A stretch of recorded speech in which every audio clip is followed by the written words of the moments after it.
Sí.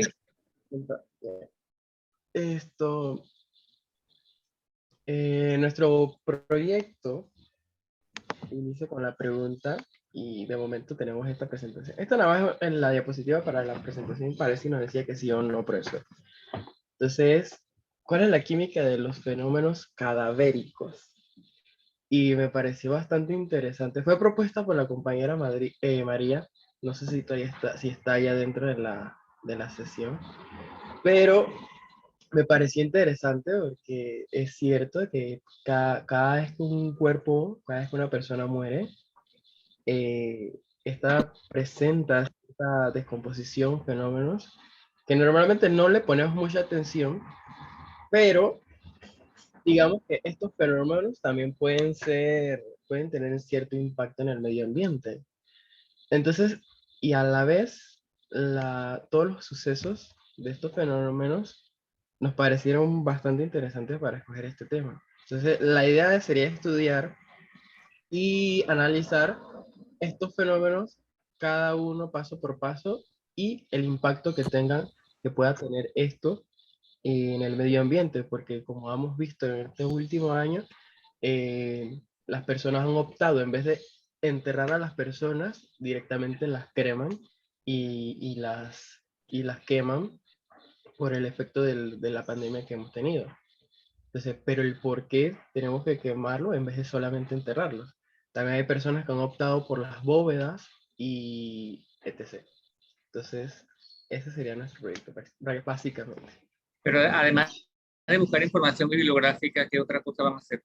Estaba pensando en si es posible pedir permiso en la morgue, si se nos puede dar el En permiso, este momento, o o de no asistir creo. a una autopsia.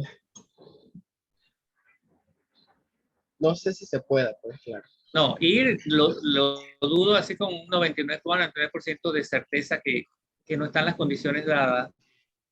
Ahora, acercarse a las personas que trabajan, entrevistarlo y eso es otra cosa, ¿no? También. Pero bueno, no sé cuánto han leído como antecedentes hasta el momento, pero en el caso hipotético, eh, de que identifiquen algunas sustancias químicas particulares, no sé si han pensado eso,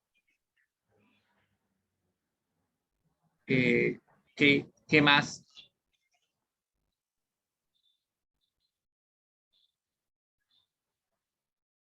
¿Cómo así, profesor? ¿Qué más? O sea, que en tu investigación vas a encontrar que durante la putrefacción y este proceso de descomposición se pueden generar tales o cuales compuestos. ¿Qué vas a hacer con esa información en términos de mostrar algo? No solamente... Ah, ok, como le había dicho, ¿qué impacto tiene estos compuestos estos compuestos químicos en el ambiente? Sí, pero no vas a hacer nada, vas a buscar más información. Me refiero que si vas a hacer algo de mezclar, de buscar, de medir.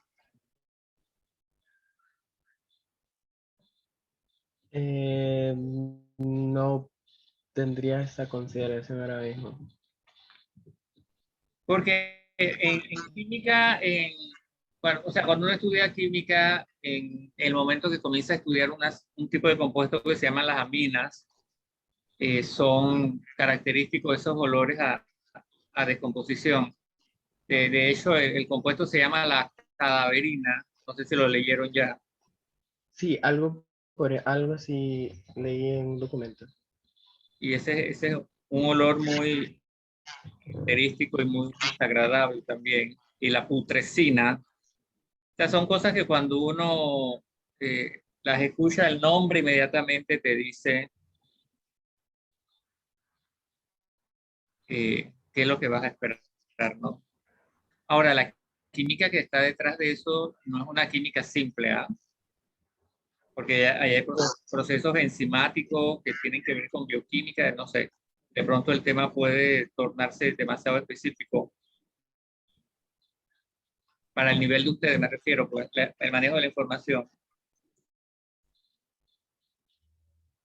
Si yo estuviera en su lugar, lo primero que haría es buscar algún contacto de personas que trabajen en este tema de ciencia forense, escuchar algunas ideas que te puedan dar y ver si ese tema es manejable por ustedes.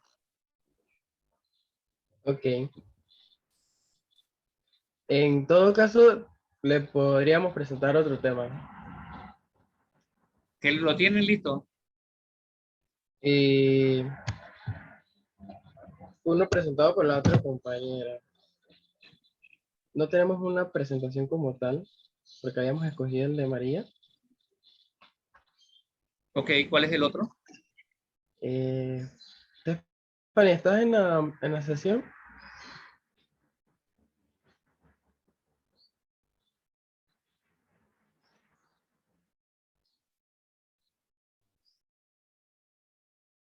No, no está Stephanie. Contesta.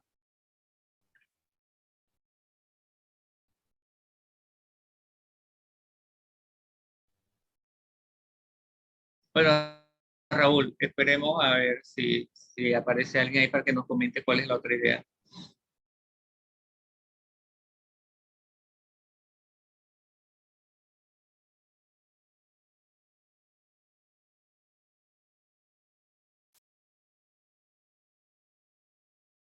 Raúl, puede dejar de compartir ya la pantalla. Eh, Ma-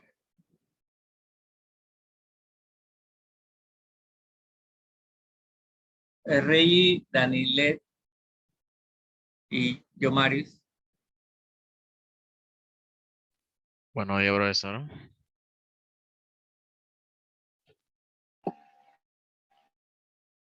Buen día. ¿Se ven las diapositivas? Sí.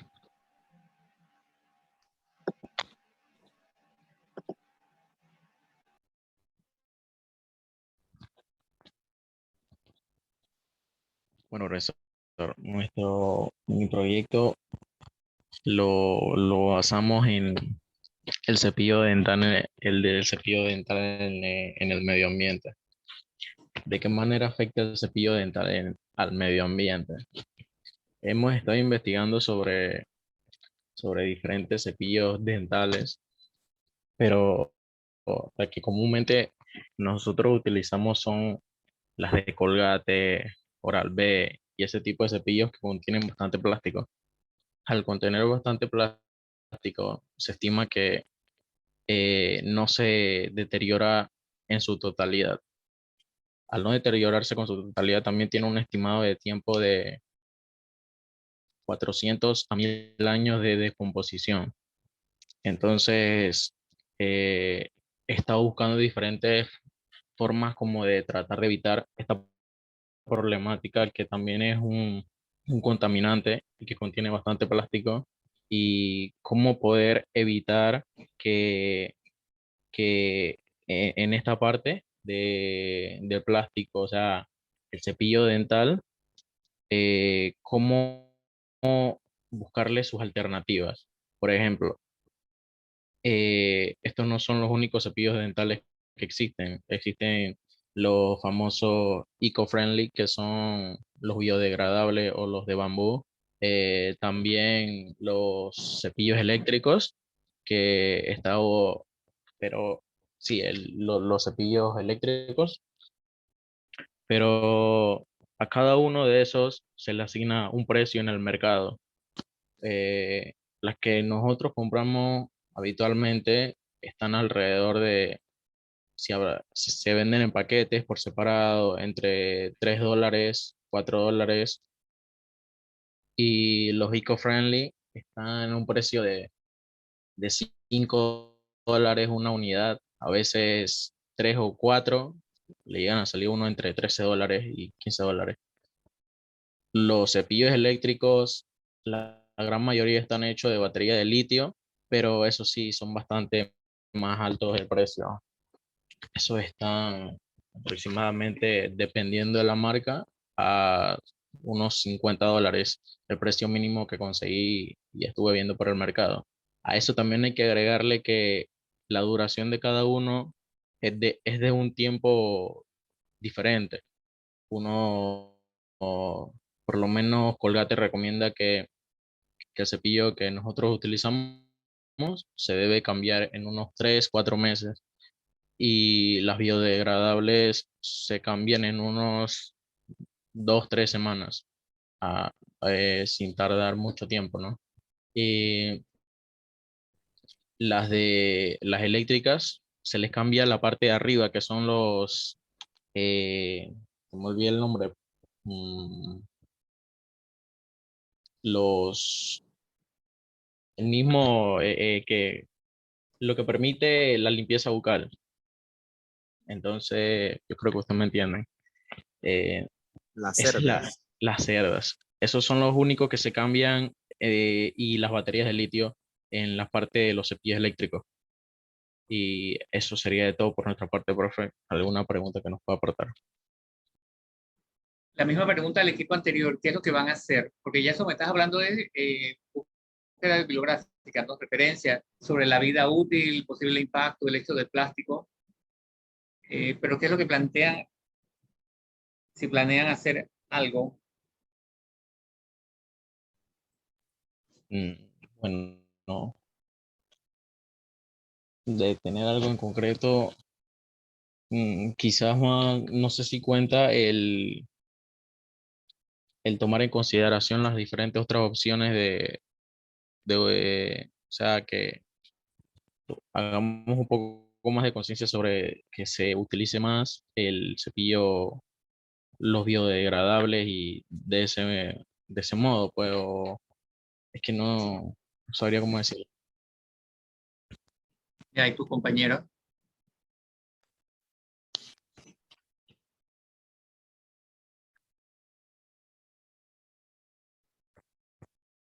Daniel Edillo Maris.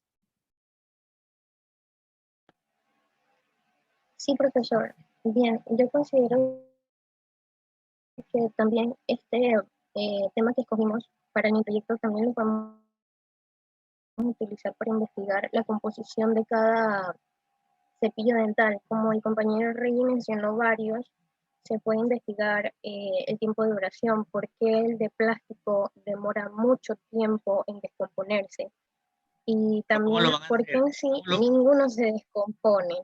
¿Cómo lo van a hacer? Cuando me dices investigar, yo como investigador entiendo una cosa y tú como investigar, no sé si me estás hablando de buscar información, son dos cosas distintas. Bueno, sería buscar información para saber de qué están hechos o qué es lo que tienen, pues que Sí, pero te quedas en la demoran búsqueda. mucho Mi tiempo pregunta en es, descomponerse. eso ya lo entendí. Mi pregunta es si van a hacer algo con los cepillos, van a comprar unos cepillos y van a probar algo con cepillos para ver alguna propiedad del cepillo o algo así. Algo de hacer, no nada más de buscar información. Sí, profesor. Sí, ¿Qué, qué es lo que van a hacer? ok. Bueno, sí se podría hacer algo así, comprar diferentes tipos de cepillos y llegar a un resultado de ver cuál de los dos es el mejor o por qué uno demora más que el otro, ¿Pero qué más o vas a menos hacer? algo así. ¿Pero qué van a hacer? Yo no estoy diciendo que me lo digan ahora mismo, estamos levantando ideas, ¿no? Ya compra los dos cepillos, hay cepillos que pueden costar 25 centavos, cepillos brujos que venden, bueno, hay una variedad increíble, pero hipotéticamente, ¿qué harías? ¿Cómo probarías cuál es la vida útil o cuánto sirve uno, cuándo se daña? ¿Qué cosas? A eso es a lo que me refiero. Esa es la parte del diseño. Agarro dos cepillos o tres cepillos de distintas marcas, de distintos precios y lo pongo a prueba con tal o cual cosa.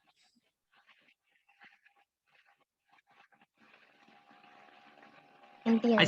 Bueno, La en cuanto a evidencia lo que que me ustedes preguntan, tienen, para darle una respuesta específica, no, es para que piensen, siento que no sé cómo llegarle a esta respuesta.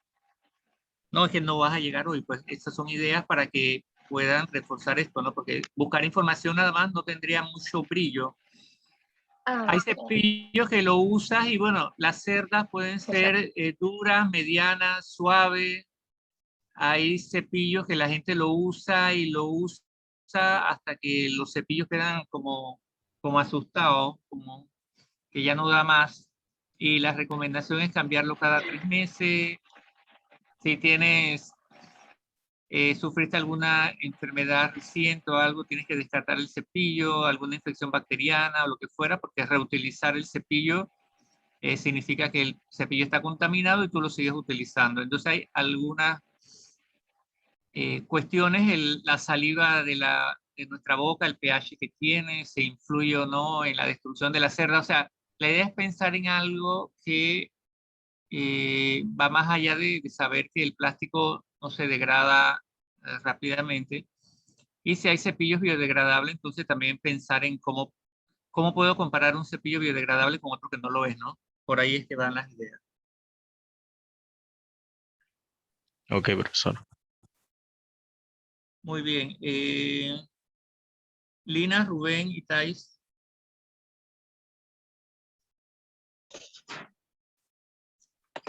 Sí, profesor, buenos días. Ya le comparto la pantalla.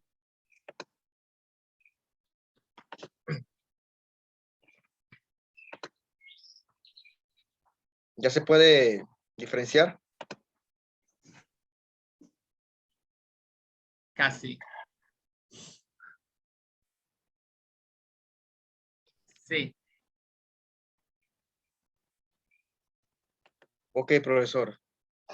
En este caso, la primera propuesta que tenemos, que está plasmada en este diagrama, plantea sobre el tema de los productos de limpieza y su mal manejo.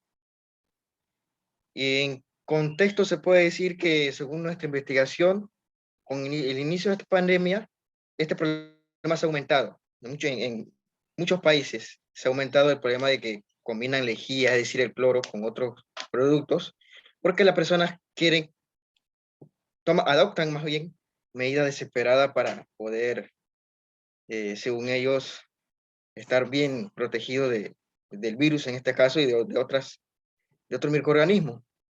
Pero muchos de ellos no conocen cómo mezclarlos y hacen mezclas que emanan gases, que lo que hacen es que darle un daño a su cuerpo, porque estos son tóxicos, la mayoría, ya sea daño en los ojos, daño en los pulmones, en la piel, etc.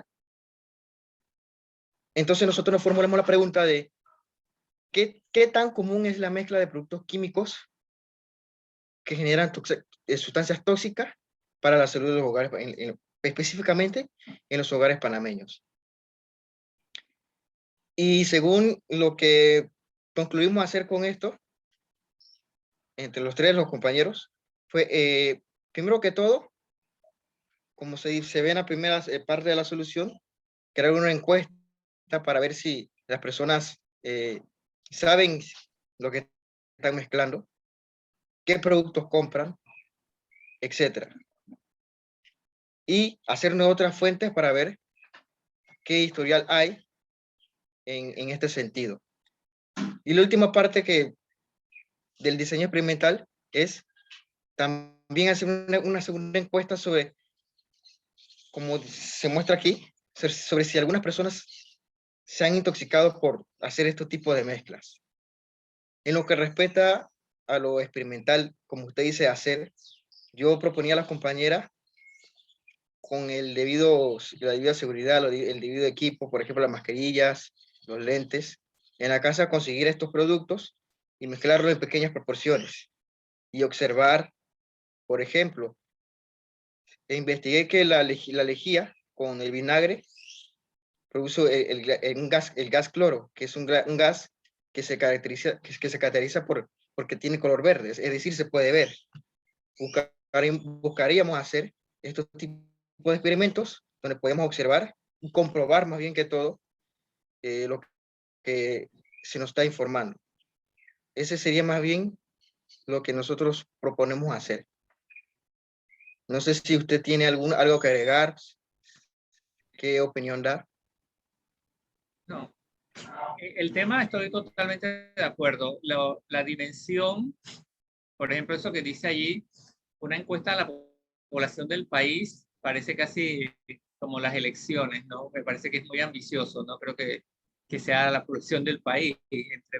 Harás una Sí, encuesta a sería unas algunas provincias más bien que todo. personas. Algunas provincias. bueno, los que utilizan o los que se ocupan en la casa de las limpiezas. Exacto. Con respecto a hacer las mezclas para verificar, también me parece interesante desde el punto de vista estequiométrico, porque los productos comerciales tienen unas concentraciones definidas. O sea, cualquier cosa que lo vendan así libremente y que lo encuentres en todas partes, se supone que está pensado para que el ciudadano común y corriente pueda utilizarlo sin mayor riesgo, se supone. Ahora, cuando te lo venden, debieran advertirte no mezclar con tal o cual. Tampoco sé si en las etiquetas de advertencia eso lo están colocando ahora en medio de esta situación. En que ciertamente la gente siempre mezcla. O sea, fíjense, es una tendencia natural, ¿no? En el mundo las cosas todas tienden a la mezcla. Porque si uso una sola cosa, la idea es que no va a funcionar, entonces le pongo otra porque tenemos en la mente la idea de que se va a potenciar. Exacto. Entonces, esto limpia y le añado más para que limpie más. Esas son ideas ingenuas, ¿no? Pero bueno, son las ideas generalizadas. Ok. Entonces, tomando en cuenta esos aspectos de las etiquetas y de las concentraciones, etcétera, sería conveniente que cuando vayan a hacer esa parte con la debida protección, tomen en cuenta aspectos estequiométricos. Porque si la concentración de uno de esos productos es realmente baja, pues vas a obtener muy poco producto y a lo mejor no representaría tanto riesgo. O si puedes hacer la reacción en una cámara, o sea, en una cámara no de laboratorio, en una cámara artesanal, donde recojas el gas y puedas ver el efecto que tiene sobre las plantas o algo así, no las hojas verdes, lo que quieras. Ok. Y bueno, aparte de estos productos que mencionas de higiene y limpieza, que no tiene que ver directamente con lo que te están haciendo, pero estos productos de blanqueadores, generalmente se les incorpora algunas moléculas orgánicas, blanqueadores ópticos para que lo blanco se vea más blanco y etcétera, ¿no? Entonces, eso también sería interesante porque hay una obsesión porque las cosas blancas se vean más blancas. Y entonces, cuando lo pones al sol, aparenta que se ve blanco y bajo el espectro electromagnético. Entonces, es importante de cómo la modificación de estos productos pueden causar una percepción errónea, ¿no? Porque, bueno, cuando la ropa ya venció su ciclo de uso, ya no puedes aspirar a que se vea blanca, ¿no? Ya comienza a amarillarse y lo que fuera. Así que, bueno, esas serían mis recomendaciones Ok. a ustedes. Recuerden que cuando se va a hacer para todos un cuestionario, en realidad todo el mundo dice la encuesta, pero la encuesta es la técnica. El instrumento que se usa para hacer las preguntas se llama cuestionario, ¿no? Cuando hacen las preguntas, ya que sean 2 preguntas, 3 o 4, antes de aplicar ese cuestionario, tienen que validarlo.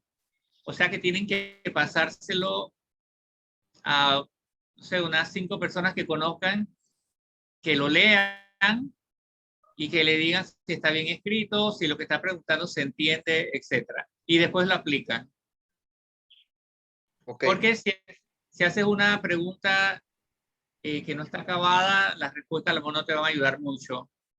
Y si le preguntas sí o no nada más, después no vas a saber si te dice sí y por qué no. O sea, entonces hay que ser, hay que prestarle atención a las preguntas y al número de preguntas. Pues si el cuestionario tiene muchas preguntas, la gente se te aburre y después comienza a contestar cualquier cosa.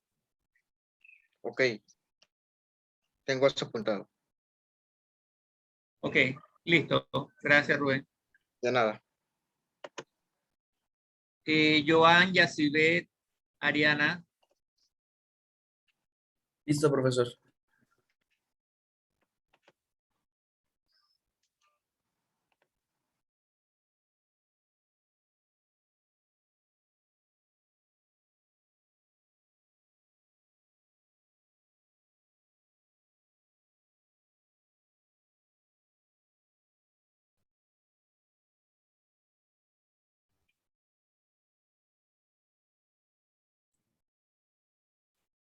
Les escucho. En este caso vamos a exponer y tenemos la idea sobre qué compuestos que están en los consumos de nuestro diario vivir pueden ser potencialmente nocivos. Diariamente usamos varios compuestos que pueden ser dañinos para nosotros, pueden al acumularse y usarlos de sobremanera. En este caso vamos a enfocarnos en 3 productos principales que usamos constantemente en nuestro diario vivir, que son los condimentos como mi sazón, sabor y color, y entre otros que son la cocina, pasta dental y jugos, refrescos y la soda. Y el problema que nos planteamos es por qué estos productos nos hacen daño a largo plazo con su uso frecuente. En este caso, si nos enfocamos primero en los condimentos, es porque presentan glutamato de sodio o glutamato monosódico, que al acumularse en el sistema puede sobreexcitar las neuronas y provocar su muerte. En el caso de la pasta dental, esta tiene una gran cantidad de compuestos y en este caso voy a mencionar 3 que nos hacen daño, que es el triclosan y el lauril sulfato de sodio y los parabenos. El triclosan puede ser potencial cancerígeno. Es un desinfectante, pero igual puede hacernos un gran daño.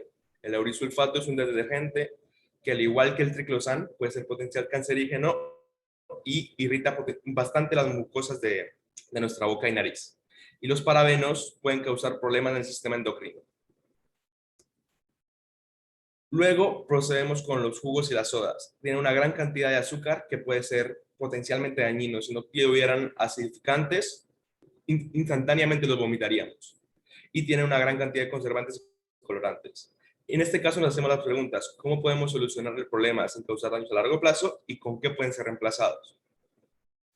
En el caso de los condimentos, la única forma sería, y la forma más conveniente sería reemplazarlos por condimentos frescos como especias, entre otros.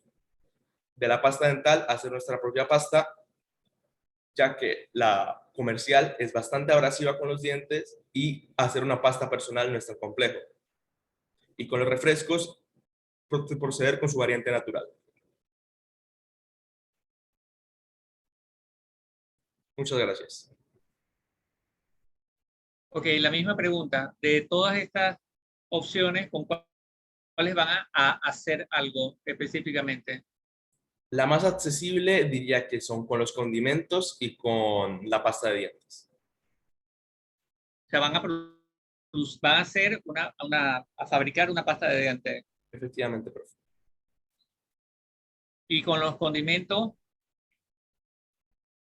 Con los condimentos no es algo literalmente para hacer, simplemente se reemplaza por, en lugar de usar las mezclas procesadas, se utilizaría clavos de olor, tomillo, canela, con comino, pero en su versión fresca. ok.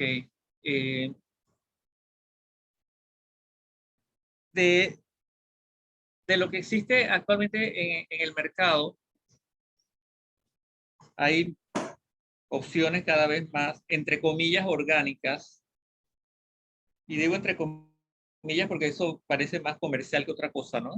Cuando te dicen que son productos orgánicos. Por ejemplo, para las pastas dentales hay sustitutos. De hecho, el más común que se utilizaba antes, que es el bicarbonato de sodio, que es súper económico. Entonces, para ver los efectos, esto ya es pensando en el diseño experimental de lo que vayan a hacer, ¿no? Cómo comprobar que efectivamente una crema o pasta dental con otras características de formulación, ofrece las ventajas de los productos comerciales que ustedes saben se ha incrementado, ¿no? Porque el tipo, cuando vayan a buscar su información al mercado, hay una cantidad de pastas que si anti-sarro, anti esto, anti lo otro, blanco, que bueno. Y cada uno de esos ingredientes, como mencionaste, algunos de estos pueden ser abrasivos, o sea, funcionan para una cosa, pero no para la otra, dañan el esmalte. El blanqueamiento dental no es algo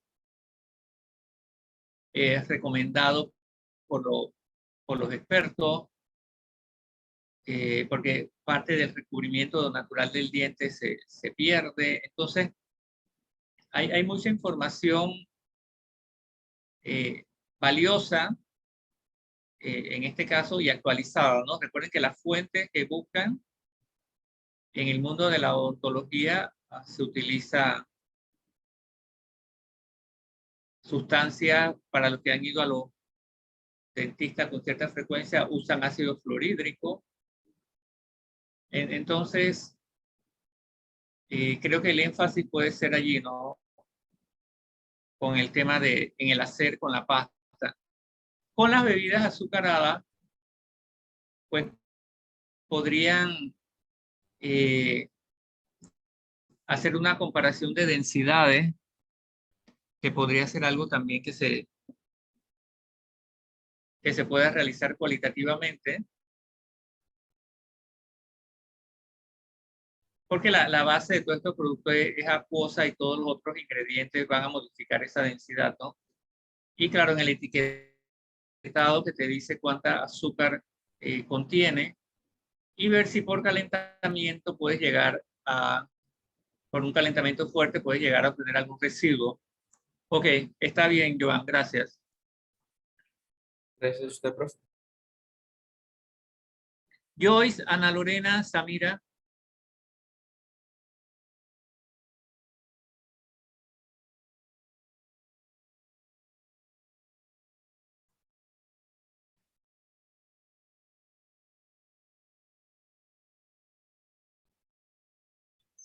Ok, profe, ¿puede ver la pantalla? Sí. Ok. Nuestro tema sería el arsénico en el arroz. El arsénico inorgánico se encuentra en pequeñas cantidades en el suelo.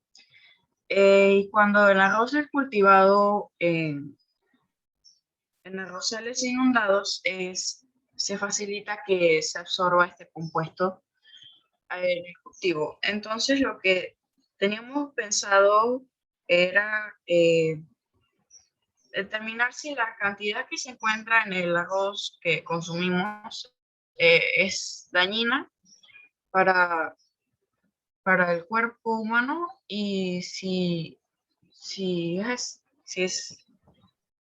cantidades fueran muy altas, ¿cómo podríamos eliminarlo?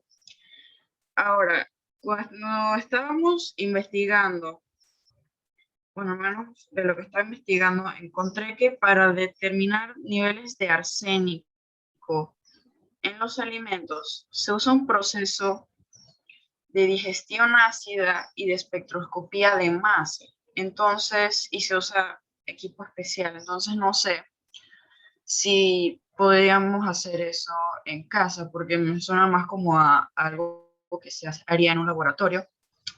Y Correcto. lo que también teníamos pensado era que pudiéramos tratar de cocinar el arroz de diferentes maneras para tratar de eliminar el arsénico, pero entonces tendríamos ese problema que no sabríamos qué tanto arsénico contiene el arroz.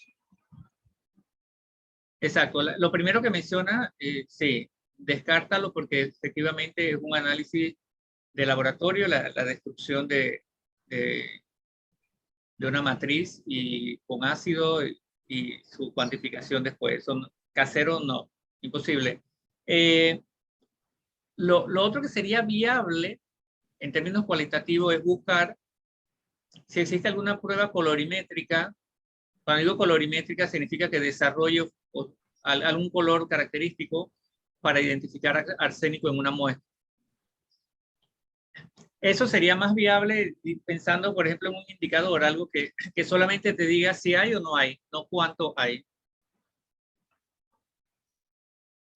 Pero para eso tendrías que buscar en la literatura, y si los reactivos son accesibles, o sea, que están aquí en la universidad, eso se podría preparar para hacer la prueba. Pero necesitarías identificar si hay alguna prueba cualitativa, colorimétrica, para identificar arsénico. Y en esos niveles, ¿no? Porque estamos hablando de niveles relativamente bajos. Sí, se supone que el arroz comercial ya debe tener un nivel muy, muy bajo de arsénico, pero sí parecía interesante investigar qué tanto arsénico podría tener. Bueno, investiguen si hay prueba cualitativa. Lo cuantitativo en este momento no es viable.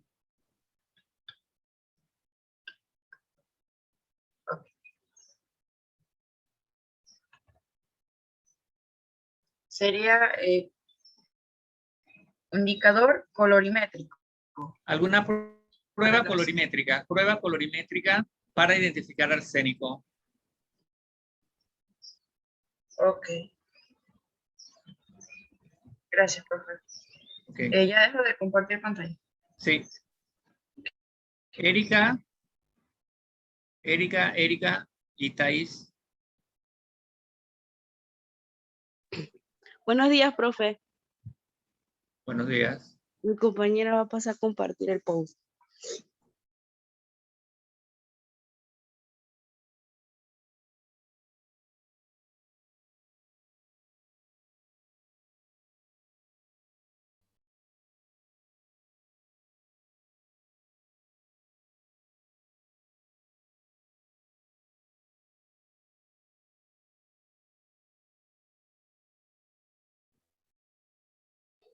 Ok, nosotras decidimos ir, ok. ¿Me podría indicar si ya lo pueden ver, por favor? Hace un ratito sí, ahora no. Ábrelo. Ahí sí. Ok, nosotras al momento de decidir esto, habíamos escogido una pregunta más genérica que era si era necesario utilizar los fertilizantes químicos, pero no nos especificamos de una manera genérica, o sea, que incluía la agronomía y todo eso. Pero como estamos en el hogar y vivimos en diferentes sectores, decidimos centrarnos en el uso en el hogar. Entonces, una de las primeras preguntas ¿somos conscientes del riesgo de estos, ya que estos pueden intoxicarnos, generar explosiones y quemaduras? En el hogar podemos comprar lo que es el fertilizante químico, pero no estamos seguros exactamente de su uso. A veces lo podemos guardar mal, se puede confundir y niños pueden llegar a jugar con esto pensando que es cualquier otra cosa. Y queremos averiguar si podemos suplantar el uso del fertilizante químico con el fertilizante orgánico. Entonces, hemos decidido que para darnos cuenta de esto, vamos a hacer un versus entre el fertilizante químico y el fertilizante orgánico. Y queremos observar cuáles son sus beneficios, la diferencia del manejo, etc. Y queremos deducir de que en realidad no es importante, que si no es importante el uso de este en el hogar y podemos usarlo orgánicamente, que sería un método de reutilizar lo que son los desechos del hogar y disminuir un poco lo que son las grandes cantidades de basura que sale de cada hogar. Y al igual aquí podemos ver en la imagen que está el componente uno de los componentes más comunes del fertilizante químico, que es el dañino, que es el nitrato de amonio, que este es explosivo, tóxico y puede bajar el pH del suelo. Entonces, no sé qué usted piensa respecto de nuestra propuesta o nuestra pregunta. Esto se parece a lo que van a hacer el compostaje, ¿no?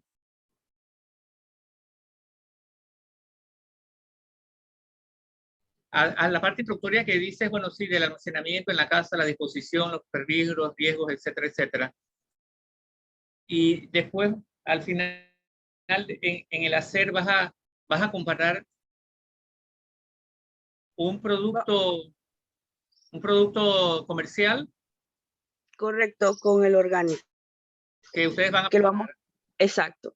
¿Y cuál es la base más o menos de lo que tienen en mente preparar? Están los ejemplos, está como el abono que utiliza generalmente, que es como la cáscara de huevo, lo que sobra el café, las cáscaras de la zanahoria. Es el más común, que es el que tenemos previsto, y el fertilizante químico que tenemos que ir a la sucursal y comprarlo. ¿Y con qué lo piensan probar? ¿O en qué? Estamos con lo que es las semillas de poroto, que crece un poco más rápido, lo que es las semillas de tomate.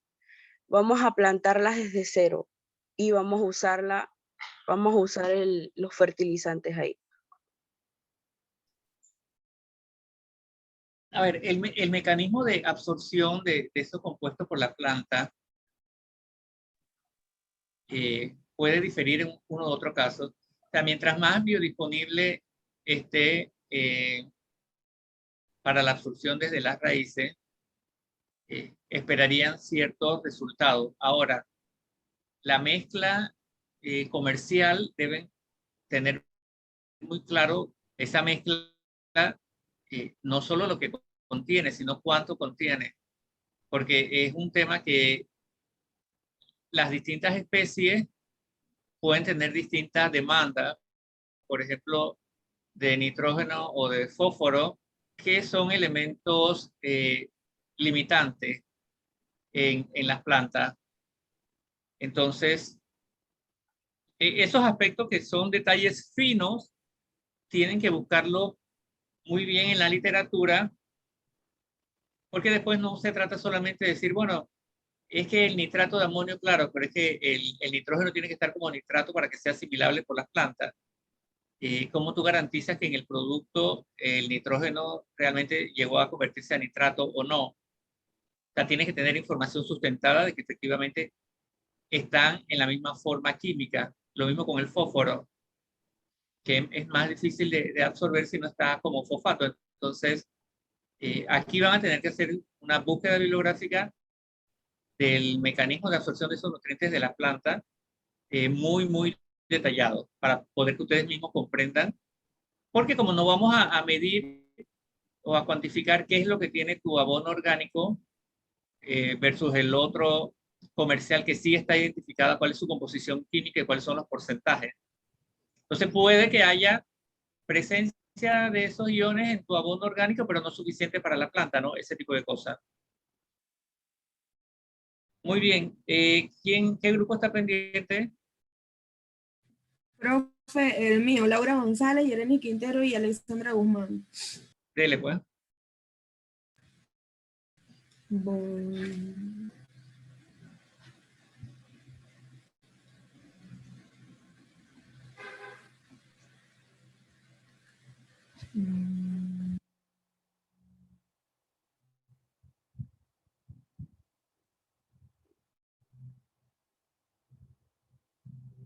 Se ve, ¿verdad? Próximamente. Está por llegar.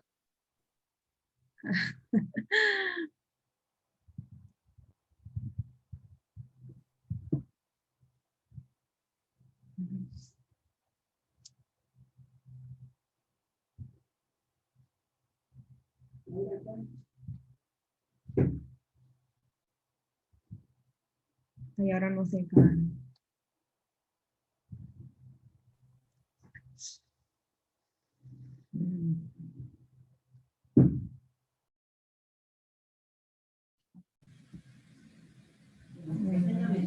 Ok.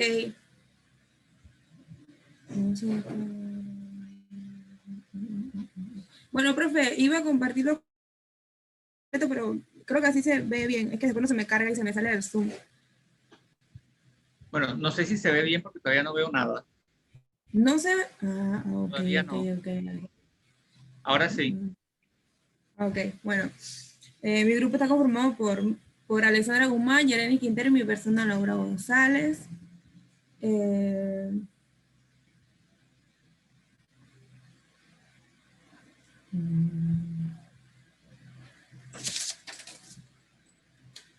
No se quiere cargar. Ahora sí.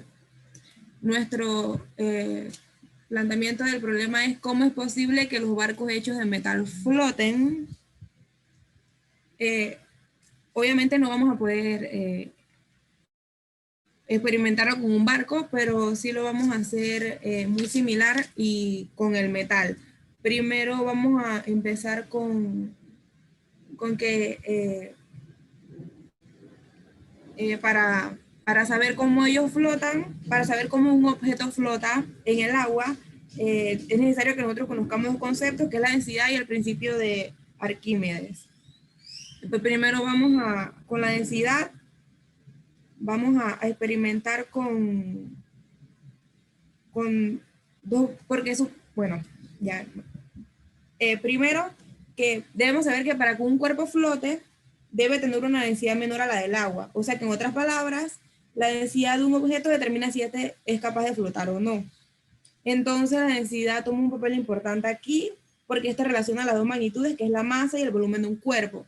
Ahora, entonces vamos a ver si esto es verdad y lo vamos a comprobar realizando dos experimentos en una piscina, y primero vamos a utilizar dos botellas iguales, o sea, que tengan el mismo volumen. Una la llenamos completamente de arena y la otra solamente la llenamos como una tercera parte de arena, y vamos a ver cuál es el que flota y cuál es el que no. Por lo que hemos leído y por lo que también hemos averiguado y por lo que siempre se ha hecho, que se ha comprobado, la que se va a hundir es la que está completa de arena, la que está llena de arena, y la que tiene como una tercera parte de arena es la que va a quedar flotando. Con eso vamos a comprobar que cuanta más masa tiene un objeto en un mismo volumen, su densidad aumenta y este se hunde. Sin embargo, entonces vamos a realizarlo ahora con el volumen. Vamos a usar dos botellas distintas, o sea que van a tener un distinto tipo de volumen, un diferente volumen, pero con la misma masa, o sea, la misma cantidad de arena. Entonces, ahí la que va a flotar va a ser la que tiene el volumen más grande y la otra se va a hundir. Entonces, con esto vamos a comprobar que para que un objeto flote no depende únicamente de su masa, al igual que tampoco de su volumen únicamente, sino de la relación entre ambas. Entonces, aquí vamos a pasar a, como ya sabemos que no depende únicamente de su masa o de su volumen, sino de la densidad, vamos a realizarlo con el metal. Bueno, en realidad el metal es más denso que el agua, así que debería hundirse o irse hasta el fondo del mar, o bueno. Si tenemos un cubo, vamos a realizarlo con metal, con un cubo de metal, eso lo vamos a conseguir. Ya hablé con mi papá y todo, y él nos puede conseguir. Vamos a ponerlo en la piscina y obviamente este se va a hundir porque su densidad es mayor. Entonces, con el experimento de saber si depende únicamente de su volumen o de la masa, si aumentamos el volumen, si cambiamos su forma geométrica, supuestamente debería flotar, porque tiene un volumen más grande, así que, bueno, entonces eso es lo que pasaría con las láminas.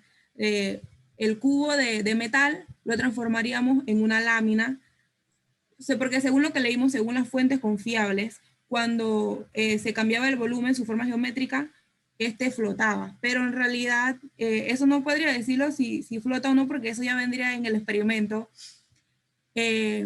Pero me parece a mí que sí se hunde. Entonces no dependería únicamente de eso. Entonces así mismo pasa con los barcos. Si tenemos un cubo de metal, se hunde, pero si lo cambiamos no. Entonces, porque si lo cambiamos a un cubo, pero este es de agua, con un cubo de esos de agua, el que estoy señalando aquí, no sé si se ve que estoy con la flechita alrededor, el tercero de la imagen, Sí. porque este sí flota. O sea, depende únicamente de su densidad, o sea, de la relación de la masa y el volumen, otro factor, otro factor también influye. En este caso vendría siendo el aire. ¿Este influye o no influye? Porque si cambiamos su forma aquí en este cubo, este flota, pero si cambiamos su forma acá, como en una lámina, ¿por qué no flota? Porque técnicamente se hundiría también. Entonces eso es lo que queremos averiguar.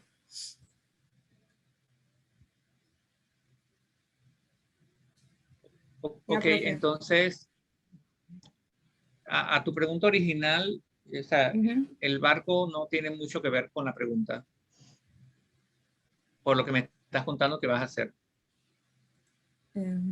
Entonces cambiaremos la pregunta. Creo que sí, porque si tú le vas a presentar esto a alguien y todos vamos a estar expectantes de cuándo va a salir el barco, ¿no? Ah, ok. Sí tiene razón. Cambiaremos la pregunta. Sí, porque en el fondo lo que vas a concentrarte es en un metal, en la geometría del metal. Bueno, deberás conocer la densidad del agua de la piscina, porque tampoco es agua. Ajá. agua. Y también el metal, también el del metal. Es que nosotros en los tres, en la lámina, el cubo, el cuadrado y también en el cubo de agua, todo va a tener la misma masa. Lo que vamos aquí a comprobar es si cambiando el volumen en realidad flota o si también el aire influye. Así que tiene razón. Entonces la pregunta...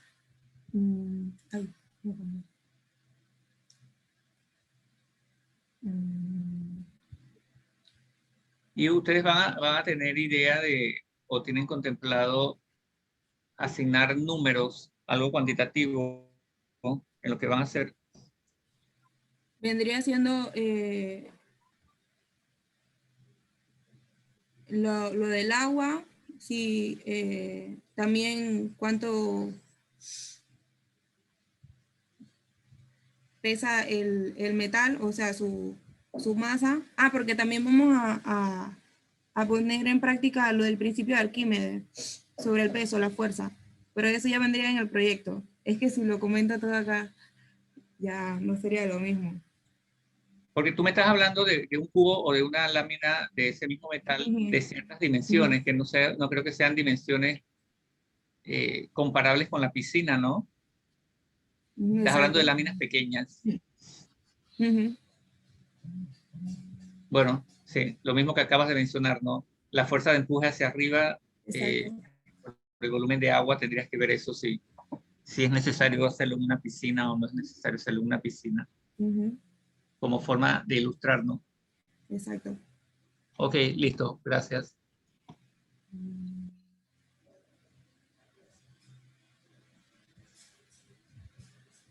Ya con esto terminamos. ¿Algún grupo falta? A la 1, a las 2, a las 3, no falta nadie entonces. Muy bien, vamos a continuar con lo que empezamos a ver la clase anterior, que eran las leyes de las proporciones, leyes fundamentales de la química, leyes volumétricas como preámbulo a la estequiometría.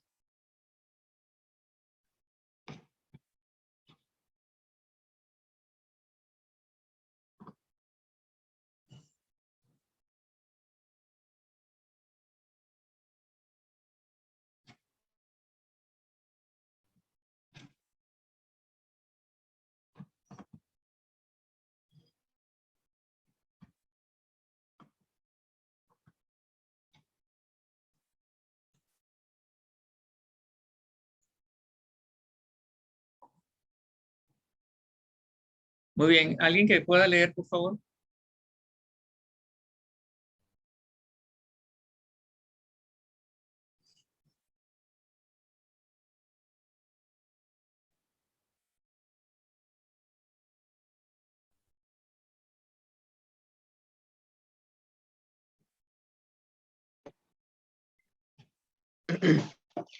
El mol.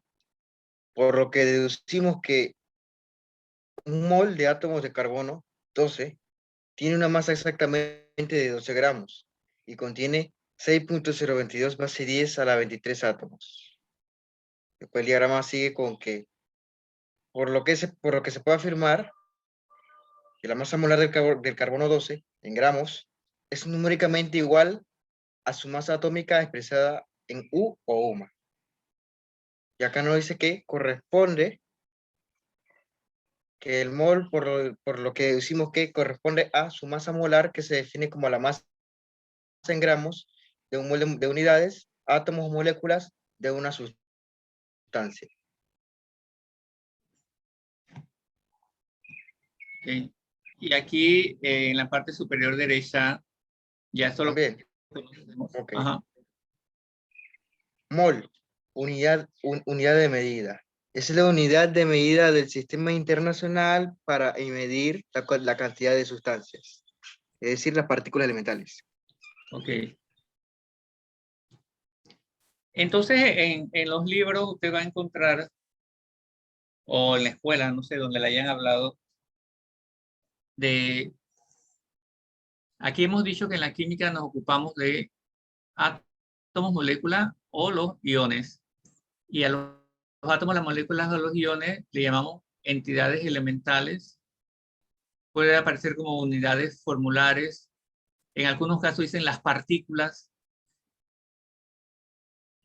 Nosotros nos vamos a quedar con el término de entidades elementales, porque partícula puede sonar también algo sólido, ¿no? En el mundo cotidiano. Las partículas las podemos asociar con el polvo o este tipo de cosas que están suspendidas en el aire. Y en la definición, pues, de mol, en la clase anterior estamos viendo las equivalencias. En química, el mol equivale, decíamos, a la masa molar, equivale al número de Avogadro, equivale al volumen molar. Cada una de estas representan valores establecidos bajo ciertas condiciones que llamamos, en el caso del volumen molar, condiciones normales de presión y de temperatura. Y señalábamos que si se miden en otras condiciones, pues el valor difiere ligeramente. En el caso del mol, el átomo que se utiliza como referencia, mencionábamos que es el isótopo del carbono 12. En un mol de esos átomos de carbono 12, entonces, en esa masa que equivale a 12 gramos, hay ese número de átomos. Algo fundamental en el caso del mol, y que quiero que borren de su libreto y de su librito, mol no es un número. Así que hablar de número de mol no es correcto. Ya hemos dicho que mol es una unidad de cantidad de sustancia. Así que como tal, mol es parecido al metro, al kilogramo, etc. Y uno no habla de número de metros, ni número de kilogramos, ni número de nada. Uno dice cuántos metros, cuántos kilogramos, etc. Así que yo sé que inclusive en libros, en ejercicios por allí, aparece que calcula el número de moles, pero desde el punto de vista estrictamente químico eso es una incorrección, porque mol no es un número, es una unidad. Entonces aquí este número conocido, el número de Avogadro, ¿verdad? Es equivalente, de acuerdo a este diagrama, a la masa molar expresada en unidades de gramos mol y al volumen molar expresado en decímetros cúbicos litro en condiciones normales de presión y temperatura. Eso es lo que significa aquí CNPT. Uno en realidad nada más habla de condiciones normales, pero las condiciones normales se refieren a la presión y a la temperatura. Ya les he mencionado que la presión de referencia es un bar que es equivalente o prácticamente numéricamente casi igual a una atmósfera. Entonces nosotros aquí en Panamá no tenemos que hacer ajustes porque la presión atmosférica nuestra es justo una atmósfera, ¿no?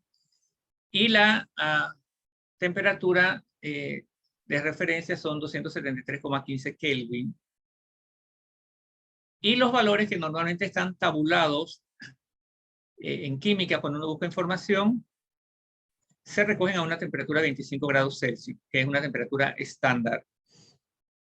Entonces, cuando usted vea las tablas por allí o valores que vaya a tomar de la literatura, va a encontrar que siempre te dicen a qué temperatura fueron tomados esos valores. De hecho, al grupo que hablaba hace un rato con el tema de la densidad, entendemos que la densidad también es función de la temperatura. Así que cuando medimos densidad es importante señalar cuál es la temperatura en la cual se hizo esa medición.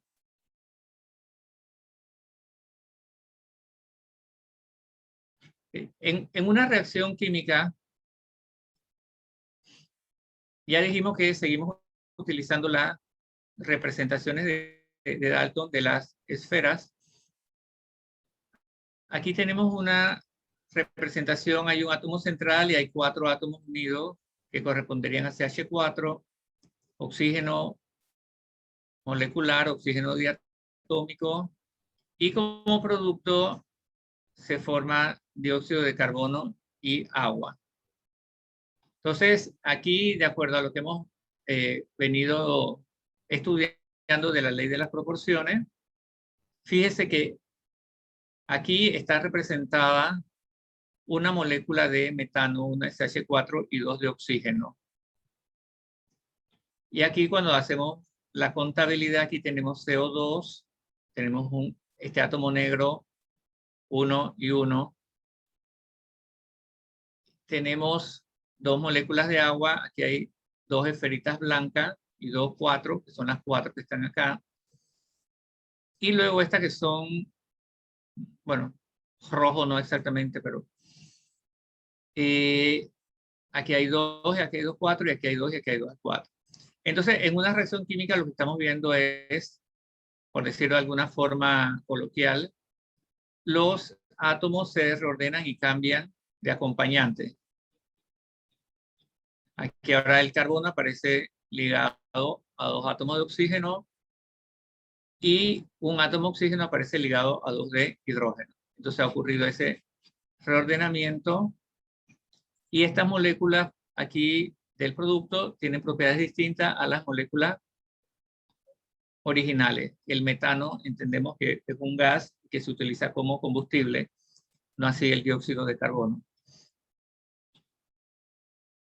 Entonces, este es un nivel de representación gráfico con las esferas y nosotros en química el lenguaje que utilizamos es el de las ecuaciones químicas.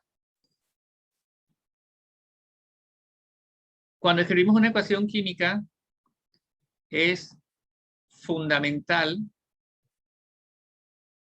y eso anótelo si está anotando algo. Cuando escribimos una reacción química, una ecuación, siempre hay que colocar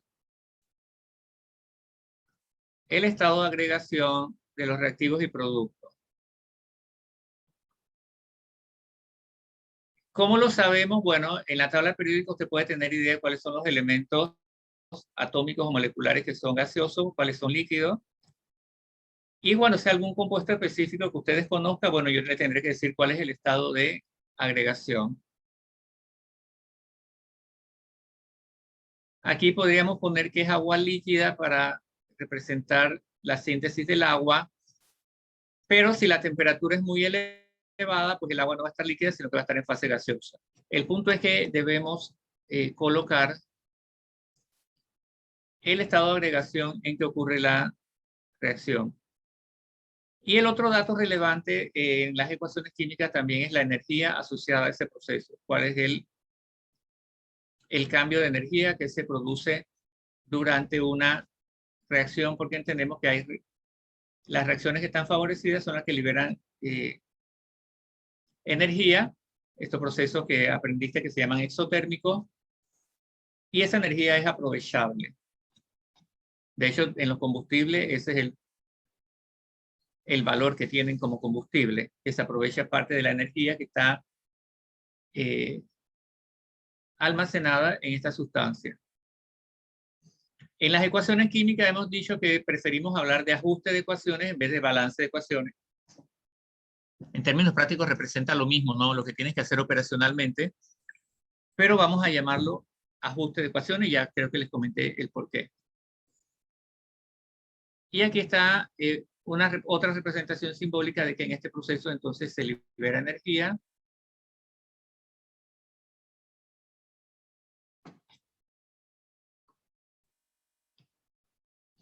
En la estequiometría de una reacción dijimos que la estequiometría es el estudio de las relaciones cuantitativas entre los reactivos y productos. Le hice énfasis también en que vamos a utilizar la terminología de reactivos y productos en vez de izquierda y derecha. Entendemos que si colocamos una flecha y lo escribimos como está aquí, hay algo que ante nuestros ojos está a la izquierda y otro que está hacia la derecha. Pero en términos reales, cuando hacemos una reacción en un tubo de ensayo o en un recipiente o donde sea que la hagamos, pues ahí no hay ni izquierdas ni derechas, ¿no? Esto es una forma simbólica. Lo otro es cómo podemos leer esta ecuación.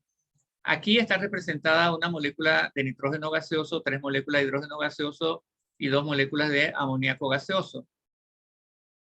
En términos de mol, podríamos decir que hay un mol de moléculas de nitrógeno gaseoso, 3 moles de hidrógeno gaseoso y 2 mol de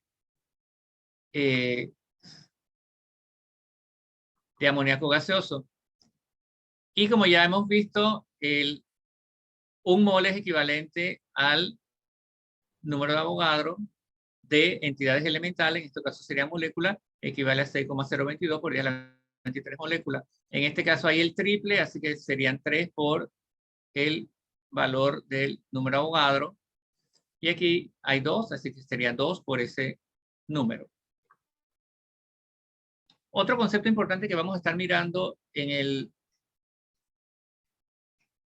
la estequiometría es el de reactivo limitante. ¿Qué recuerdan ustedes de ese concepto de reactivo limitante? Alguien que me comente si es tan amable.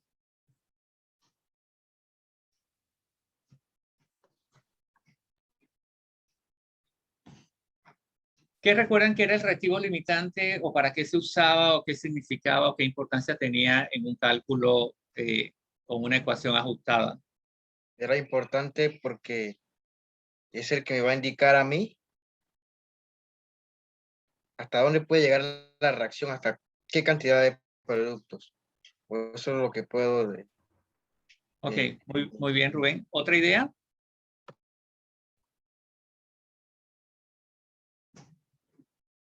Es básicamente el reactivo que se encuentra en menor cantidad y el que va a determinar cuánto producto se puede formar. O sea que apenas este se acaba, no va a poder seguir existiendo una reacción. Ok, Baderly acaba de decir algo que vamos a razonar. El reactivo, si tienes 2 reactantes o reactivos, el que esté en menor cantidad siempre va a ser el reactivo limitante.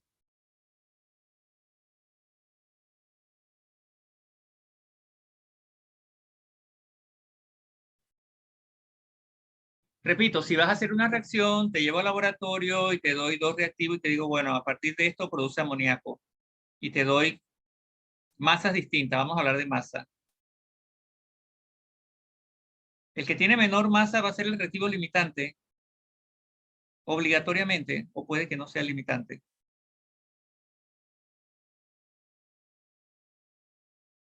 ¿Qué piensan? Yo pienso Yo digo que no es puede el que que no sea tiene menor masa, sino es el que hace menor producto, el limitante, creo. ¿Hace menor qué? O sea, hace menor cantidad de producto. Ah, ok. ¿Qué iba a decir Nayeli? No, yo solamente estaba dando mi punto de vista de que considero que tal vez el que contenga menor masa no sea siempre limitante. Ok.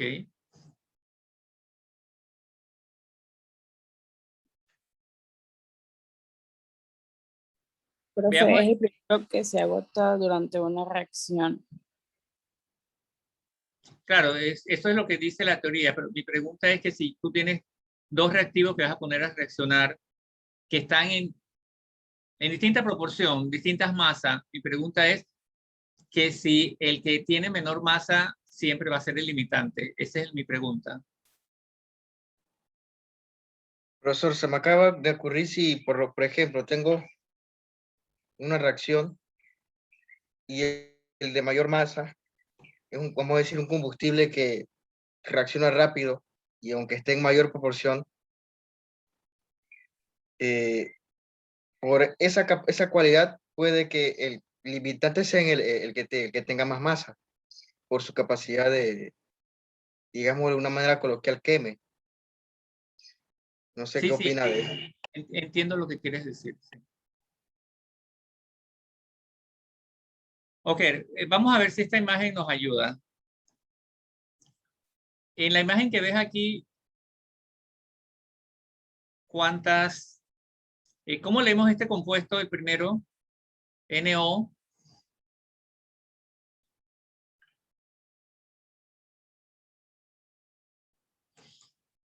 ¿Cómo lo leemos en química? NO, no.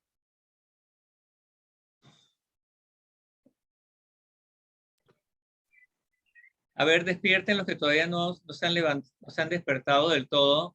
¿De qué forma podemos leer ese compuesto? Monóxido de nitrógeno.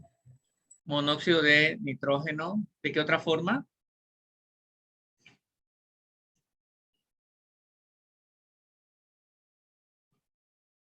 Profe, óxido nítrico. Óxido nítrico, correcto. Óxido de nitrógeno. Bien. ¿Cuántas moléculas de óxido nítrico hay encerradas en este cuadrito aquí del lado de los reactivos?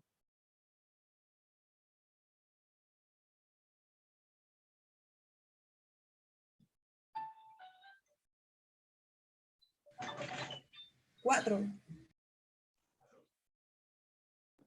Creo que 3. Ah, no, 4, sí, 4.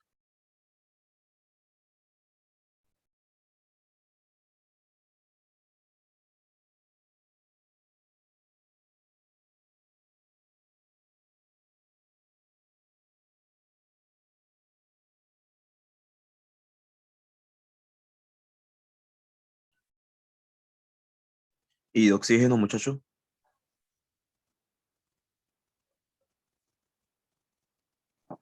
3. 3 de oxígeno. Ok. Y en el lado de los productos que tenemos, muchacho, ¿cómo se llama el producto?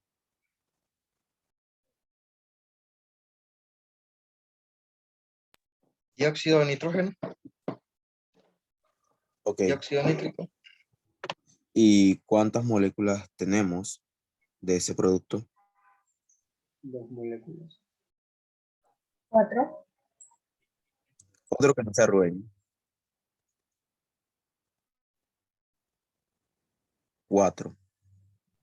¿Y qué ven que está sobrando en ese recuadro? Una molécula de oxígeno. Y ahora quiero que disciernan por qué no se coloca esa molécula de oxígeno en la reacción.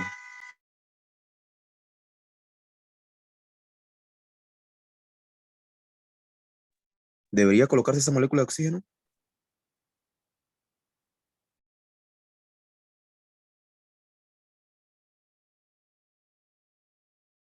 ¿Debería o no debería colocarse en la reacción esa molécula de oxígeno?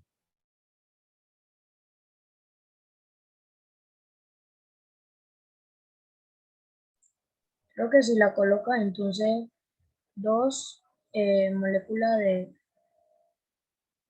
de dióxido de nitrógeno Muchachos, cambiarían y 2 muchachas, quedarían con dióxido de nitrógeno. ¿cómo? O sea, no quedarían como, por decir, pares. Las moléculas variarían, 2 quedarían teniendo 3 de oxígeno y las otras 2. No sé si eso influye. Ok, pero ¿crees que estequiométricamente sería la respuesta? ¿No? No.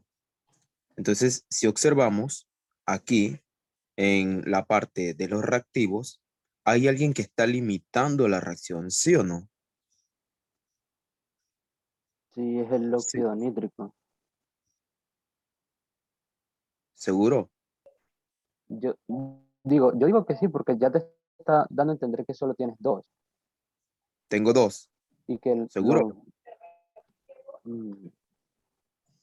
A ver, fíjense, gracias Jay, fíjense aquí en la representación, hagan la contabilidad atómica, por los colores nada más, ¿cuántos azules hay aquí en el reactivo? 4. 4. Ya. 4. ¿Y qué están formando? ¿Qué compuesto están formando? Dióxido de nitrógeno. No, en los reactivos. Ah. Ácido nítrico gaseoso. NO, ¿no? Y acá aparece como NO2. ¿Cuántos de los rojos hay diatómicos? 3. 3. ¿Y acá en los productos? 1. Solamente 1. 1. ¿Qué significa este 1 aquí? Este que está aquí. Que no Sería alcanzó. el reactivo en exceso. Sí. Está igualito a como estaba acá, ¿cierto? Sí, profe. O sea que sobró. Sí. No fue necesario. Para formar estas 4 NO2 que está aquí, podríamos decir que había uno de más, ¿no? ¿Cierto? Sí, profe. Entonces, cuando usted escribe una ecuación, en las ecuaciones no se pone lo que sobra, ¿sí o no? No. No. Usted pone nada más lo que reacciona. En esta estequiometría, ¿cuál es la proporción de óxido nítrico a oxígeno? ¿En qué proporción reacciona el óxido nítrico con el oxígeno para formar el NO2? 2-1, profe. De 2 a 1. Entonces, si la ecuación que escribimos dice que es de 2 a 1, en esta representación de esferitas aquí, la proporción en que reacciona debe ser de 2 a 1. ¿De acuerdo? Por cada 2 de este azul rojo requiere un rojo. O sea que estos 2 que están aquí se unen con uno de este rojo y los otros 2 con el otro. ¿Y qué pasa? Que por el diagrama vemos que sobra 1, ¿cierto? Porque la proporción es la que me dice a mí cómo van a reaccionar. Mande. Entonces, viendo estos dibujos, ¿cuál es el reactivo que estaría en exceso? El oxígeno. El oxígeno. El oxígeno. Eso lo dice rápidamente los dibujitos. Ahora, cuando hacemos los cálculos, si le ponemos número a esto, que era mi pregunta original, si partimos de una masa de NO y de una masa de oxígeno, si los valores nos los dan en gramos, inmediatamente los convertimos a mol, ¿no? Porque en la ecuación nosotros decimos 2 mol de NO reacciona con 1 mol de oxígeno. ¿En qué proporción? En la proporción teórica de 2 a 1. Si la proporción de NO a O2 no es de 2 a 1, eso significará que uno está en exceso y el otro es el limitante. Cuando reacciona, la estequiometría lo que nos indica es que independientemente si en este cuadro yo dibujara 30 de uno y 50 del otro, o 10.000 o 50.000, el número que sea, la proporción en que van a reaccionar siempre será de 2 a 1. O sea, cada 2 de estos va a buscar uno de estos para formar el producto. Después que todos han encontrado, entre comillas, con quién reacciona, si sobra es porque uno estaba en exceso. Si no sobra nada, en química decimos que la reacción es estequiométrica. O sea que había exactamente el número de moléculas de NO que reaccionan con el oxígeno. Entonces ahí no hay limitante ni hay en exceso. Decimos que es un proceso estequiométrico. En el caso de este dibujo, tendríamos que eliminar una de estas moléculas rojas de los dos lados, ¿no? Esta que está aquí y que acá aparece igualita como si es sobrante. Y entonces el proceso sería estequiométrico porque por cada 2 de esta NO se requiere 1 de oxígeno. Por este 2 se requiere 1 y acá nos quedarían solamente estas 4.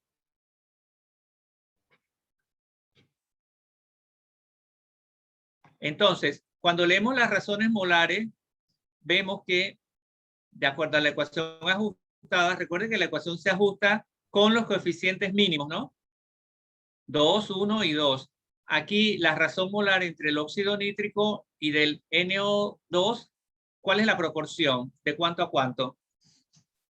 La proporción mínima, la relación mínima, ¿de cuánto es?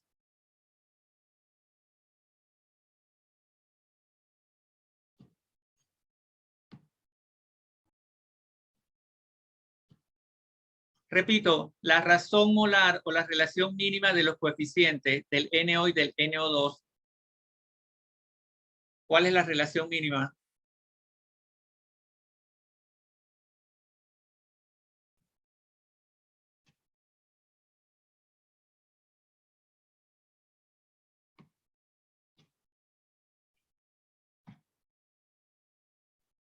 Uno. ¿Por qué se demoran tanto pensando en esto? ¿No están viendo que es de 2 a 2 y si simplifico 2 entre 2, qué es? Claro, 1 a 1. En la clase pasada establecimos, cuando quiero establecer la relación mínima, tengo que dividir el número, ¿no? Ya, siempre me va a quedar sobre 1. Escriban eso en alguna parte. Cuando uno habla de relación mínima es porque te dicen de 4 a 1, de 2 a 1, de 1.5 a 1, de lo que sea a 1. Esa es la relación mínima. Creo que la clase anterior remarqué eso enormemente. En el caso del oxígeno, aquí la relación es de 1 a 2, o sea, del oxígeno al dióxido de nitrógeno, de 1 a 2, o si lo veo en sentido contrario, de 2 a 1. Estoy diciendo lo mismo. En este caso, si es de 2 a 1, ya sería la relación mínima, ¿no? 2 de esta por 1 de oxígeno.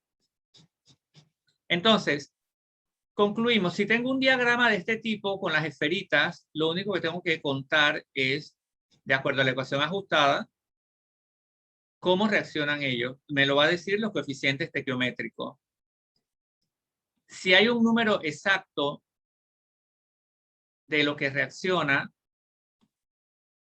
y del producto que forma, decimos que la reacción es estequiométrica. Ahí no sobra nada.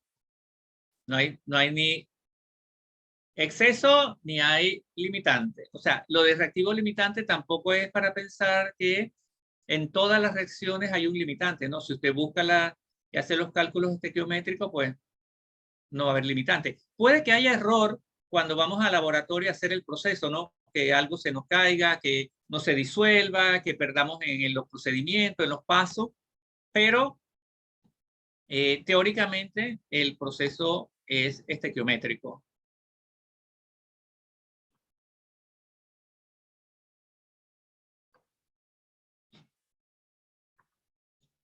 Ok, abran sus cámaras porque cuando estoy preguntando y ustedes enmudecen, eso me entristece. Está rimando, profe. En la... ¿Ah? Que rimó. Ah, sí, es que yo también soy poeta. Eso no se los he dicho todavía. Miren, ustedes en la escuela, yo estoy seguro que voy a encender yo mi cámara. Que ustedes aprendieron a hacer cálculos estequiométricos con la ecuación. y aprendió, o el profesor a lo mejor les ponía un cuadro, no sé, y le decía, bueno, los gramos conviértalo a mol, y después mol, usted pone un mol de este con 2 mol del otro, y 3 mol de este, y mol, cancela o talla, como usted lo decía, y ya obtiene el producto. Eso está bien. El lenguaje a lo mejor no es el más elegante, pero el procedimiento mental es ese, ¿no? Ahora, el tema aquí nuevamente es, ¿por qué mol? O sea, no hay balanzas en mol.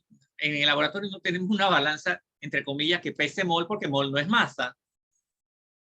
Entonces, lo que te debe quedar claro es que cuando hablamos de mol, lo que estamos pensando es en que reaccionan moléculas o átomos o iones, y por eso es necesario expresarlo en mol. Lo otro que no está escrito en una ecuación, porque en una ecuación al final, cuando haces la contabilidad atómica, solo pones coeficiente y comienzas 2 de aquí, 4 de acá, 3 de allá, sí, esto está ya ajustado o balanceado.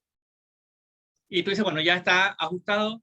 Entonces ahora, ¿para qué me sirve la ecuación? Ah, es que ahora yo puedo hacer cálculo.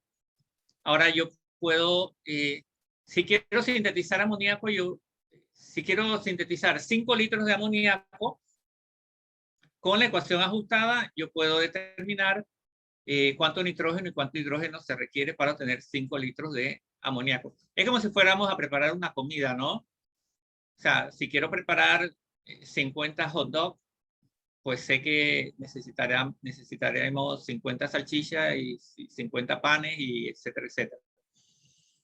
Entonces, la estequiometría va un poco por ahí. La regla número 1 de la estequiometría, podríamos decir, es que siempre que ocurre una reacción, la proporción en que van a reaccionar las especies que participan está dada por la estequiometría. Ahora, en una ecuación muy sencilla, solo hay 2 especies que reaccionan, ¿no? Esta con una con la otra. Claro, pero hay reacciones en donde no solamente reaccionan 2 especies, puede que haya 3. O puede que haya una 4ª especie, depende de la complejidad de la reacción. Entonces, podríamos pensar, para fijar las ideas, que es como si las moléculas supieran a cuántas tienen que buscar.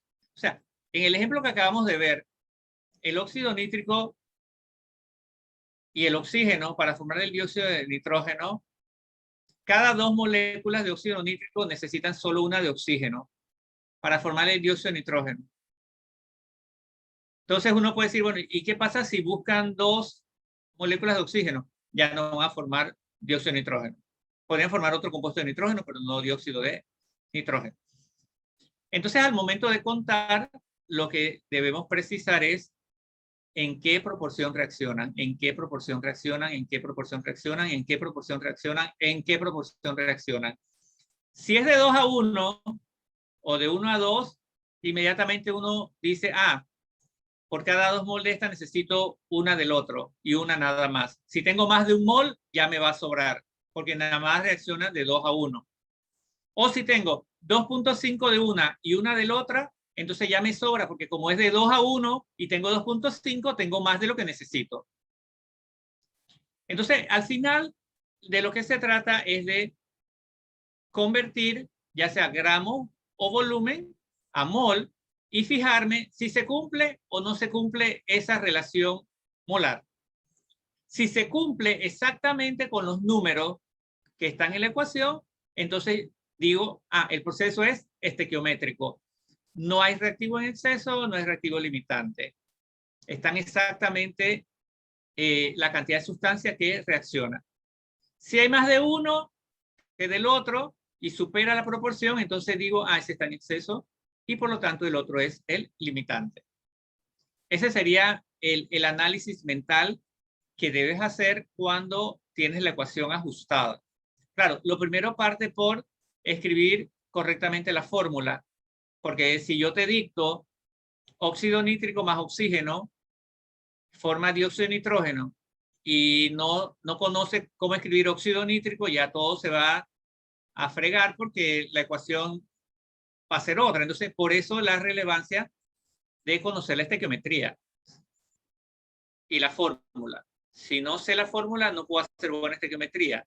Y la fórmula la sé por la nomenclatura. Y si no hay nomenclatura, no puedo hacer ninguna estequiometría ni puedo hacer más nada. Estoy con las manos atadas porque si no sé cuál es la fórmula de los compuestos que están reaccionando, entonces... Ahora, eso es cuando hay reacciones, como en este caso que hemos visto, que era una reacción de síntesis. El óxido nítrico y el oxígeno formaban el dióxido de nitrógeno. Pero puede haber una reacción. ¿Cuál es la reacción contraria a la síntesis?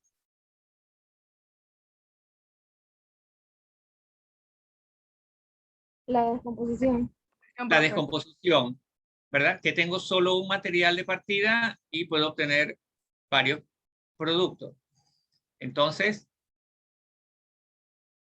cuando vaya usted, empieza a hacer cálculo, a ejercitarse en esto, nuevamente le digo, escriba su clave y diga, ponga ahí al lado, bueno, tengo que buscar qué proporción hay, tengo que verificar si es esta proporción, si no es esta proporción, hay exceso o limitante, y si es exactamente esta proporción, entonces es estequiométrico.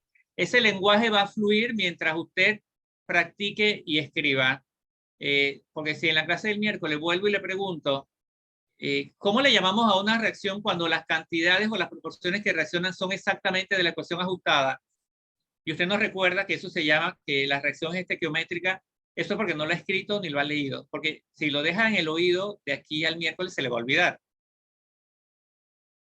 Entonces, cuando haga un ejercicio o dos ejercicios, lo del tiempo ya lo hemos conversado, ¿no? El tiempo siempre va a faltar.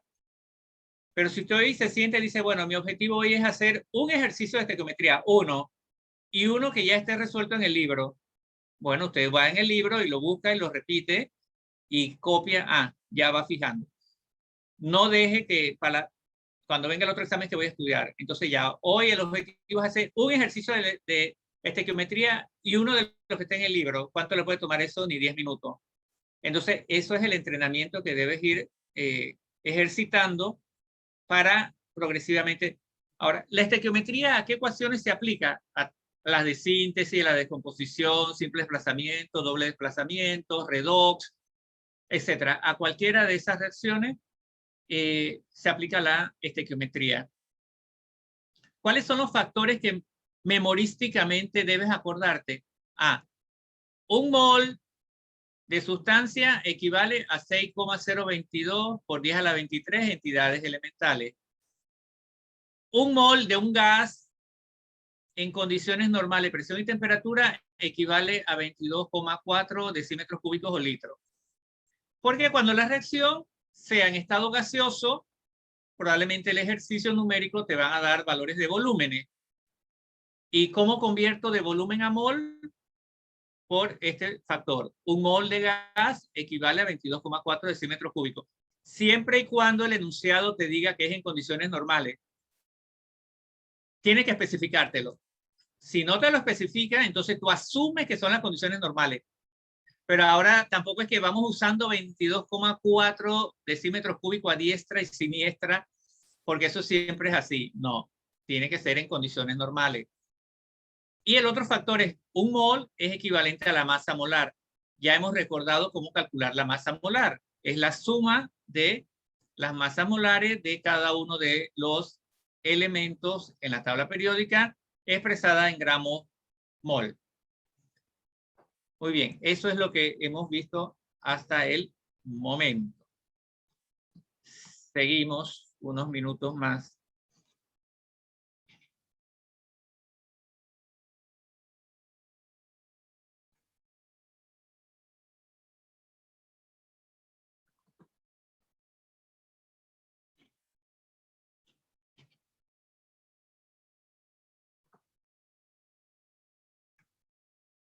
Ok, entonces,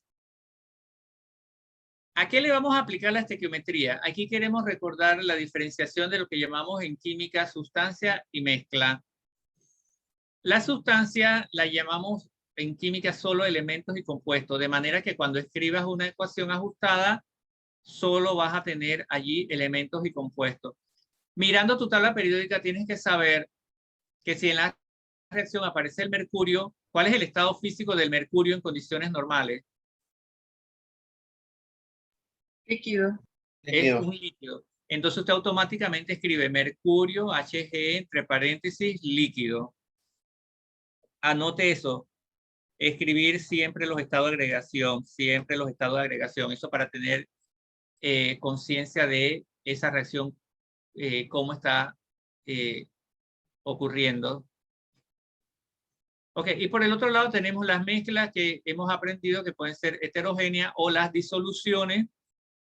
Las disoluciones donde el material que está disuelto pues no se aprecia a simple vista, al contrario de una mezcla heterogénea.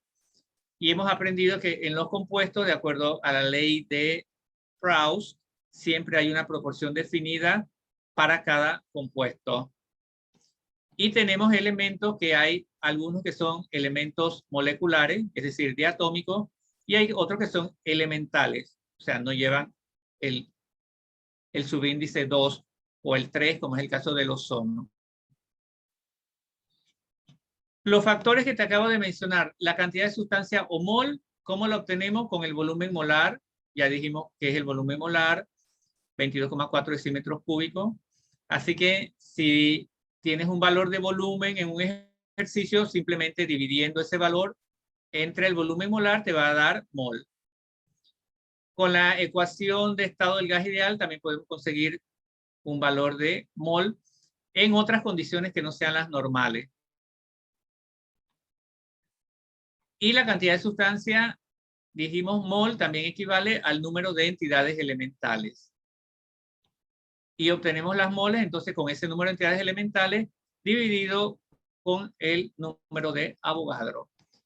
Y la masa molar, para conseguir mol, dividimos los gramos entre la masa molar y obtenemos mol. O sea, esto es matemáticamente las operaciones que haces para conseguir mol. Si te lo dan en gramos, divido entre la masa molar. Si me lo dan en volumen, lo divido entre el volumen molar. Si me lo dan en volumen, pero en otras condiciones que no son normales, utilizo la ecuación del gas ideal. Presión volumen igual mol RT. Y si me dan el número de entidades elementales, por ejemplo, 5 por 10 a la 30 moléculas, divido entre el número de Avogadro y eso me da mol.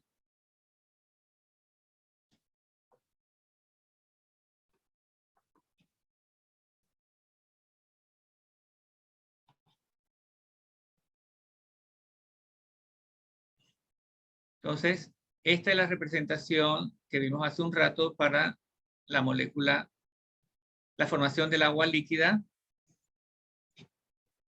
y los coeficientes estequiométricos, ¿no? Que son los números con los cuales ajustas y haces la contabilidad atómica para verificar la conservación de los átomos. El número de átomos de los reactivos es igual en los productos.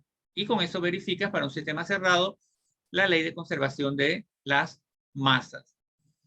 Hemos dicho que en los reactivos los átomos aparecen como parte de cierta especie y en los productos aparecen como parte de una especie distinta. Y eso es lo que llamamos el cambio químico o la reacción.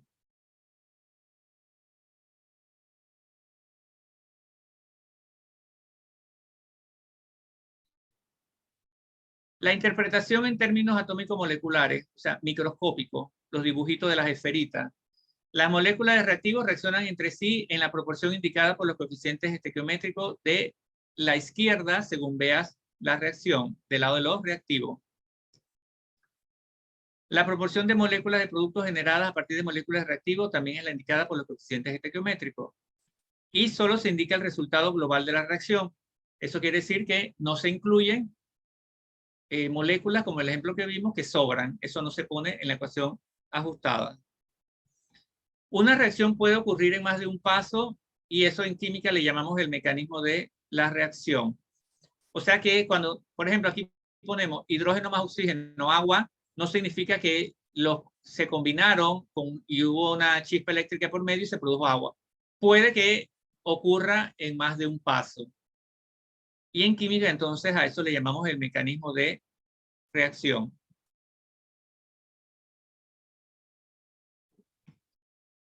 Aquí está la definición de mol, el número de Avogadro en este caso ya no es número, sino constante porque está expresada por mol.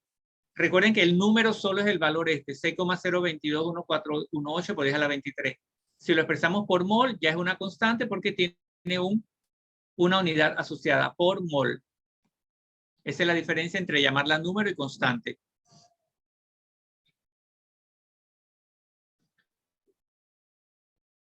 La relación o la proporción que da es la de los coeficientes estequiométricos si se expresan en mol.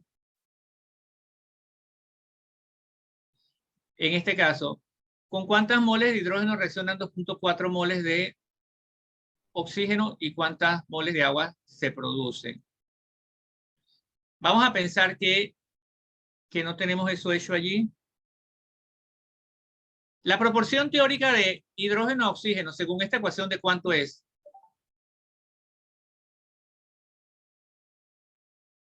De 2 a 1. De 2 a 1. Y aquí, en los números que nos dan, nos dice con cuántas moles de hidrógeno reaccionan 2.40 moles de oxígeno. Si aquí en vez de 2, ahora tengo 2.40. La pregunta es cuánto oxígeno se requiere. Si la proporción es de 2 a 1 y aquí tengo 2.40, entonces aquí por la relación, un mol de oxígeno, la razón molar, 2 mol de hidrógeno, entonces voy a necesitar, si aquí es de 2 a 1 o de 1 a 2, el doble.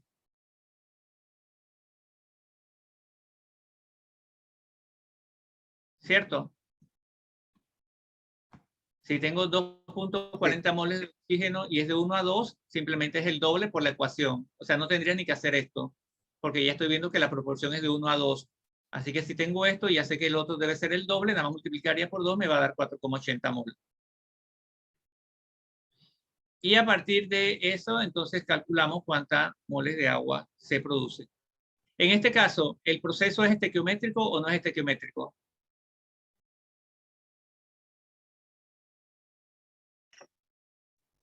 Es estequiométrico porque no hay nada sobrando. Correcto, muy bien. Ahí no sobraba nada, así que el proceso es estequiométrico. Muy bien, entonces, con estas ideas de las proporciones y de la introducción a la estequiometría, hay otro aspecto importante en química y que tiene que ver con el rendimiento. Por ejemplo, en la primera prueba parcial que hicimos, el rendimiento máximo es un 100%, ¿no? En las reacciones químicas, teóricamente, el rendimiento máximo es 100%. Ahora, eso no se obtiene siempre. Bueno, uno que investiga en el laboratorio sabe que en el laboratorio hay procedimientos, hay lavados, hay calentamiento, o sea, hay muchas etapas y en esas etapas uno puede perder material. Así que hay un rendimiento que en química le llamamos rendimiento teórico, que es el que tú haces con la ecuación ajustada. Si tengo tanto de este material y tanto del otro, teóricamente yo debo obtener este resultado, ese rendimiento teórico. Pero hay un rendimiento real o experimental, que por supuesto va a estar por debajo del rendimiento teórico. Entonces, en química, a ese porcentaje de rendimiento es igual que como en el béisbol o los deportes, ¿no? El promedio de bateo de los bateadores, ¿cómo se hace? Divide las veces que bateó un hit entre el número total de las veces que bateó, de turnos al bate. Y eso te da un porcentaje, ¿no? Entonces acá lo único que haces es dividir lo que obtuviste realmente entre lo que te debió dar. Y ese es tu porcentaje de rendimiento. En términos de un examen, una calificación sería, bueno, hay una clave, hay 20 respuestas buenas. ¿Cómo tú sabes cuál es tu rendimiento? Sería tu número de respuestas buenas entre el total que es 20. Y eso sería tu rendimiento. 80, 50, 70, lo que fuera. Entonces, en química, claro, queremos tener rendimiento cerca del 100%. Eso no siempre se logra. Y creo que les comentaba que los químicos orgánicos sintéticos, ese es un área de especialidad de la química, la síntesis orgánica. Para sintetizar fármacos, por ejemplo, puede que el rendimiento sea 25%, lo cual uno diría, uy, es malo, o sea, no. Pero si ese fármaco es el único que existe por esa ruta sintética, entonces sí es muy valioso. Así que rendimientos altos es lo ideal, pero eso no significa que si el rendimiento bajo y es una medicina contra el cáncer, contra algo, puede que el rendimiento sea bajo. Las personas que investigan, por ejemplo, productos naturales, que utilizan plantas para hacer sus experimentos, parten de kilogramos en el laboratorio y después cuando obtienen como producto, obtienen miligramos del producto que han logrado aislar. Entonces a veces pareciera como que, wow, o sea, tanto se pierde, tanto se bota, porque al final lo que anda es tras de la estructura de una nueva molécula, pero unos cientos de miligramos para nosotros en química es bastante. O sea, aquí no hablamos ni de toneladas, ni de kilos, ni nada de esas cosas, ¿no? Entonces los cálculos pues nos orientan un poco para saber cuál es la eficiencia de ese proceso. Y actualmente en química pues se están buscando siempre nuevas etapas, nuevas rutas para sintetizar nuevos compuestos con un rendimiento cada vez mayor. Muy bien, dicho esto, entonces terminamos, gracias a Dios, nuestra sesión por hoy. Los que tienen que ir a biología, pues que les vaya bien en biología.